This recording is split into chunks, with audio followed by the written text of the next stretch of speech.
Baik, salam budi luhur. Kita bertemu lagi dengan praktikum yang pertama pada perkuliahan jaringan komputer. Nah, praktikum yang akan kita lakukan adalah dengan menggunakan software simulasi, sehingga praktikumnya adalah praktikum secara virtual. Nah, mudah-mudahan di waktu yang berbeda nanti kita bisa praktek dengan dengan alat yang sesungguhnya. Nah, karena kondisi kita yang sekarang ini dalam kondisi menghadapi pandemi COVID-19 ini, maka setidaknya kita akan mempraktekkan jaringan komputer itu dengan menggunakan virtual praktikum, yaitu dengan menggunakan software yang namanya Cisco Packet Tracer. Nah, software ini sebenarnya software standar yang salah satunya sudah banyak dipakai di dunia, karena Cisco sendiri itu selain menghasilkan software ini juga merupakan vendor atau pabrik atau produsen perangkat-perangkat jaringan komputer, ya, baik yang untuk kegunaan LAN sampai dengan mungkin kegunaan yang provider dan tingkat jaringan tingkat dunia. Pertama, nanti langkahnya adalah silakan nanti di-download atau diunduh ya software Cisco Packet Tracer ini, yang biasa kita nanti sebut dengan CPT. Nah, ini banyak versinya, nanti silakan pilih saja. Mungkin kalau secara teknis laptopnya mampu, ya diunduh yang bagus saja, yang terbaru, sehingga nanti akan memudahkan kita untuk menggunakannya. Pertama, setelah nanti diinstal dan berhasil, maka silahkan dijalankan. Dan ada dua kemungkinan, apabila pada saat kita merunning atau menjalankan CPT itu laptop atau komputer kita sedang terhubung ke internet, maka biasanya akan ada semacam prosedur untuk melakukan registrasi ke Cisco-nya apabila komputer kita online. Tetapi kalau komputer kita tidak online, ya tidak ada proses itu. Akan lebih baik sebenarnya kalau kita juga meregistrasi saja dan kemudian membuat akun. Nah, itu akan jauh lebih baik. Karena apa? Apabila kita menggunakan akun, maka kita nanti bisa menggunakan software yang kita install itu sampai pada batasan-batasan yang cukup tinggi atau cukup dalam. Sementara apabila tidak, biasanya dibatasi saja untuk praktikum-praktikum atau untuk uji coba jaringan-jaringan kecil atau sederhana. Nah, silahkan, ini tampilan utama. Nah, seperti di video sebelumnya kita pernah membahas yang namanya DHCP dan dinamik dan statik alamat IP. Nah, di mana kita akan coba praktekkan dinamik. Nah, sebenarnya pada jaringan komputer kita mengenal ukuran jaringan. Nah, paling kecil itu apabila kita menghubungkan dua buah komputer, misalnya caranya seperti ini. Kita klik di gambar komputer ini. Ini kalau ini kan yang paling kiri ini gambar device yang terdiri dari ada router ini, kemudian kalau ada hub, ya hub ini ada switch, ini ada hub, kemudian ini ada wireless device, ini misalnya access point, kalau yang kita kenal dengan wifi itu wireless device code, ya. Kemudian ini ada security control, kemudian ini seolah-olah ini ada ada alat pengaman, ya. Nah, di bagian sebelah kanannya ini ada end device. Ini biasanya merupakan kumpulan alat-alat yang ada di setiap ujung dari jaringan, misalnya PC, misalnya laptop di sini, misalnya ini ada server, kemudian di sini ada apa alat-alat lain, ini telepon, misalnya ini VoIP, ini zaman dulu, ini ada TV, ada wireless tablet, ada smart device dan seterusnya. Nah, maka kalau kita lihat sebelah kanannya lagi, ini ada komponen, ya. Ini kalau kita ingin menggambarkan adanya apa? Adanya gabungan antara jaringan komputer dengan apa? Misalnya controller atau istilahnya itu apa? Sensor atau dan lain-lain. Nah, di sebelah kanan ini simbol kabel di mana pilihannya ada banyak, ya. Ada kabel yang kalau kita bingung mau pakai kabel apa, ini kita bisa pilih otomatis. Ini biasanya berkaitan dengan device yang ingin diinstal.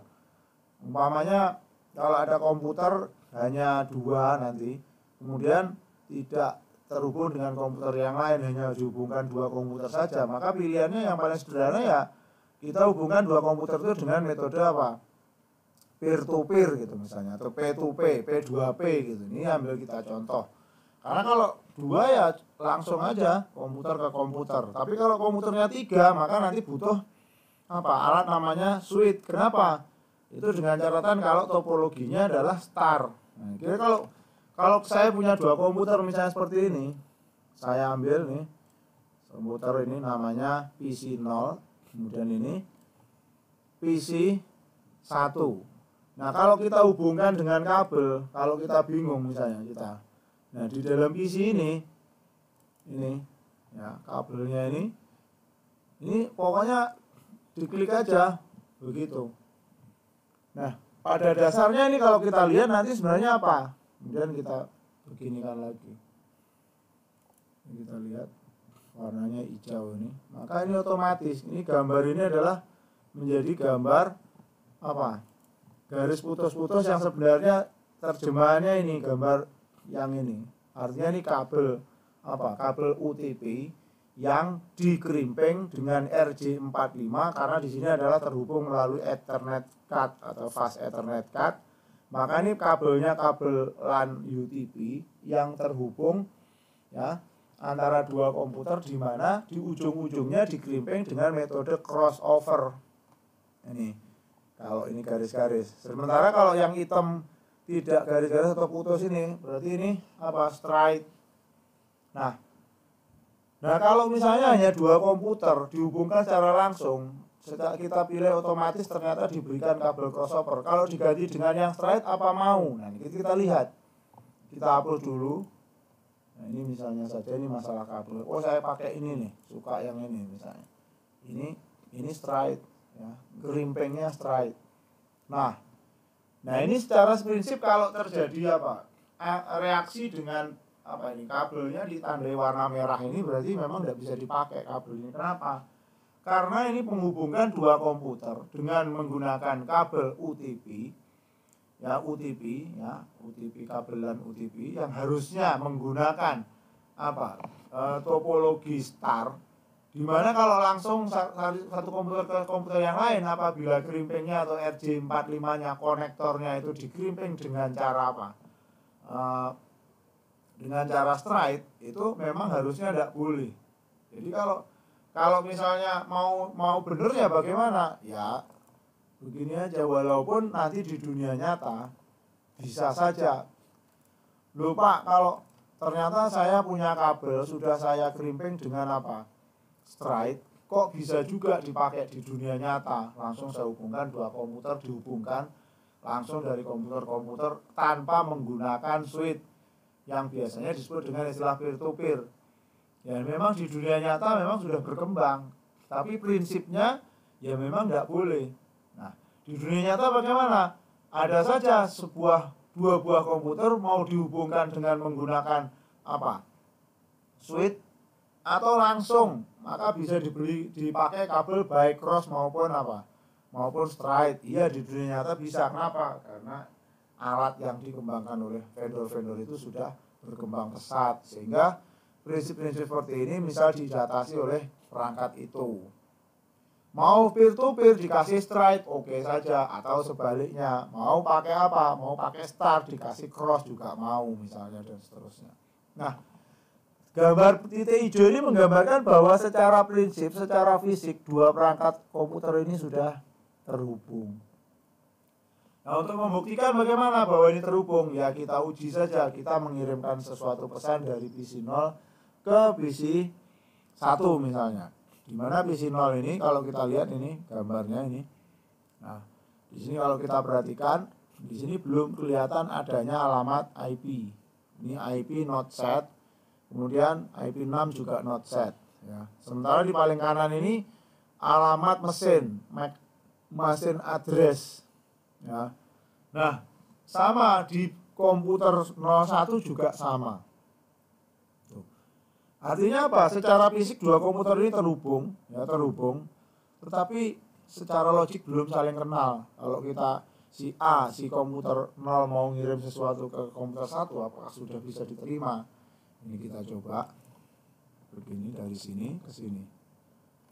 Nah, hasilnya adalah tidak bisa. PC 1 tidak punya, tidak bisa menerima.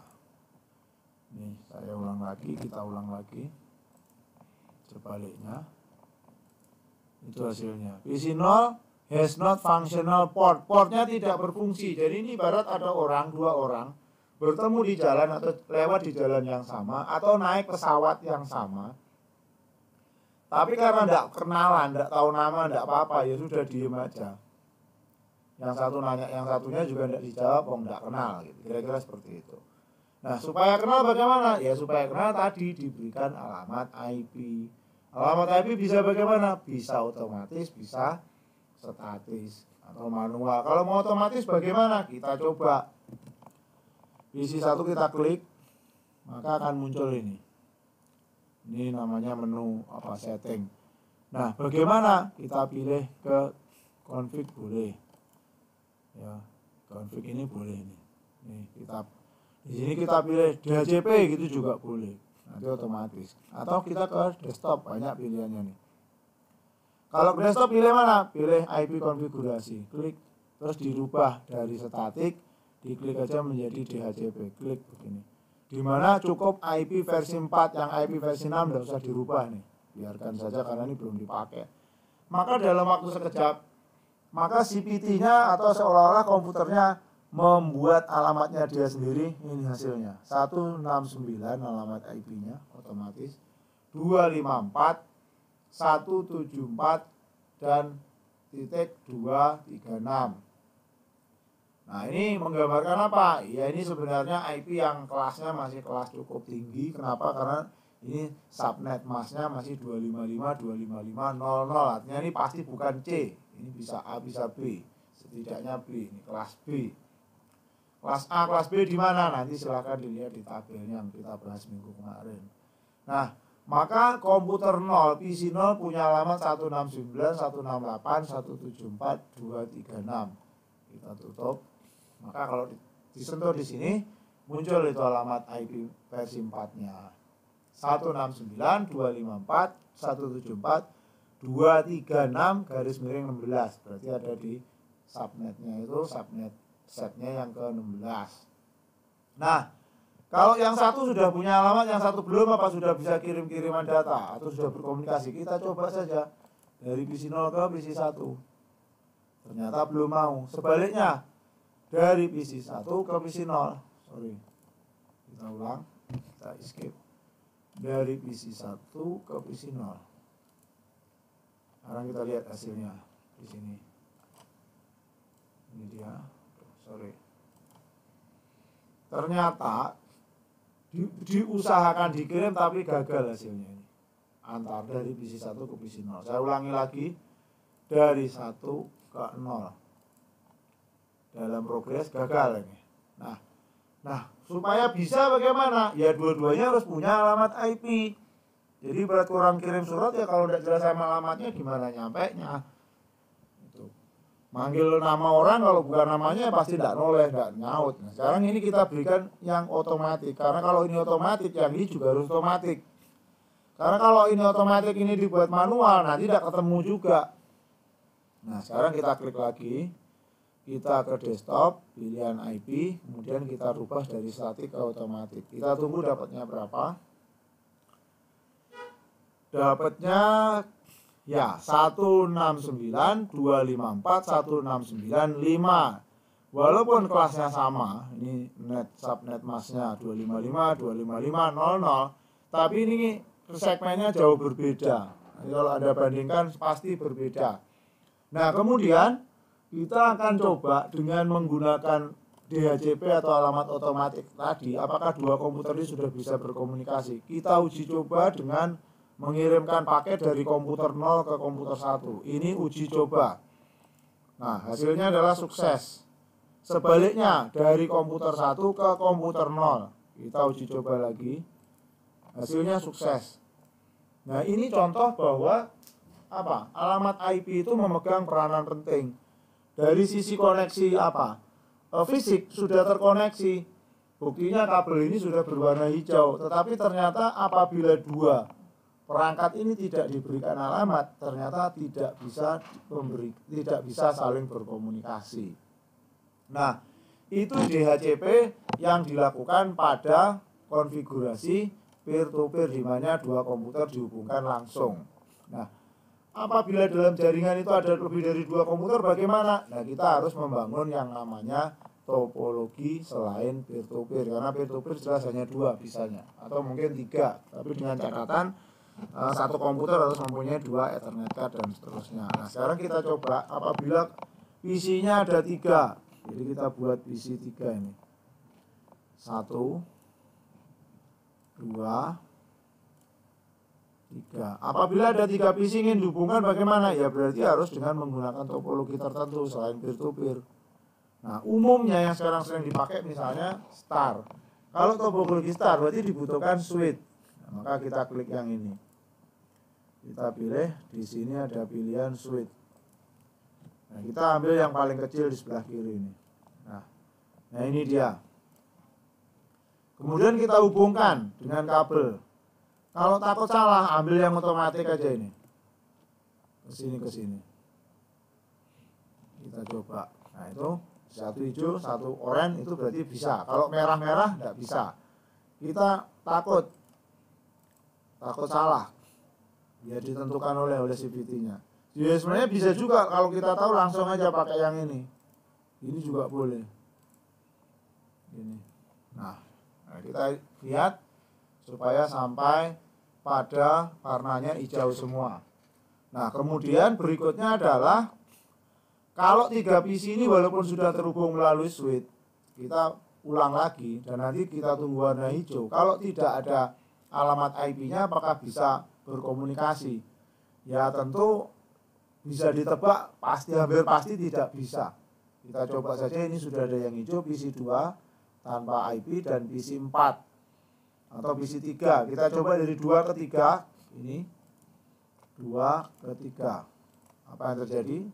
Tidak bisa digunakan. PC 3 tidak bisa tidak punya fungsi pada portnya, atau portnya tidak bisa difungsikan. Sebaliknya dari PC 3 ke PC 4 sama saja. Dari PC 2 ke PC 4 tidak bisa. Nah, supaya bisa bagaimana? Kalau mau gampang berarti ya kita berikan aja tiga-tiganya sama-sama dynamic atau DHCP. Ya. Ini kita buat dari dynamic. Nanti kita lihat hasilnya. Berapa IP-nya? Itu ya, beda lagi dengan yang tadi. Yang ini kita dynamic-kan ya. Dynamic-kan.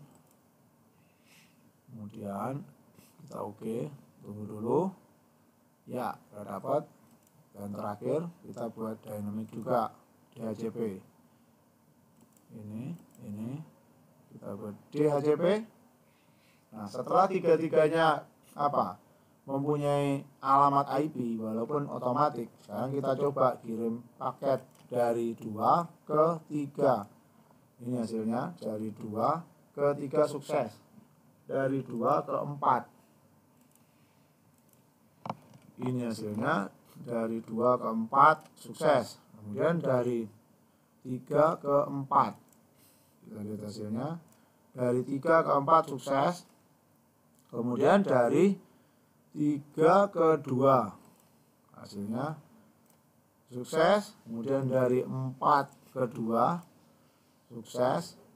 Ini hasilnya. Dan terakhir adalah dari 4 ke 3 sudah sukses. Nah, itu kira-kira alamat IP itu sangat penting. Karena apa? Karena ibarat alat itu ya sama, mungkin secara fisik mau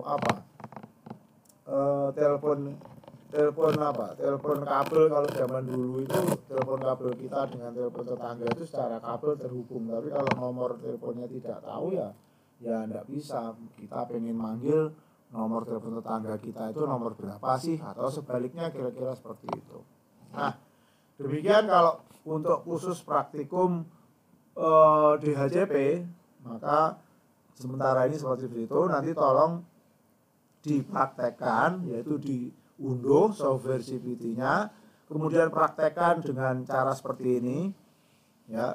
Atau nanti kalau yang untuk yang komputer dengan ada switch, tolong misalnya PC-nya 4, misalnya di sini ada PC lagi seperti ini, kemudian dikoneksikan dengan kabel seperti ini.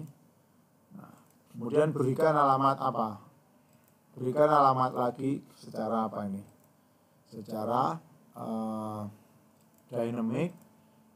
Nah, kemudian uji coba dengan mengirimkan paket di antara di antara komputer yang satu dengan yang lain.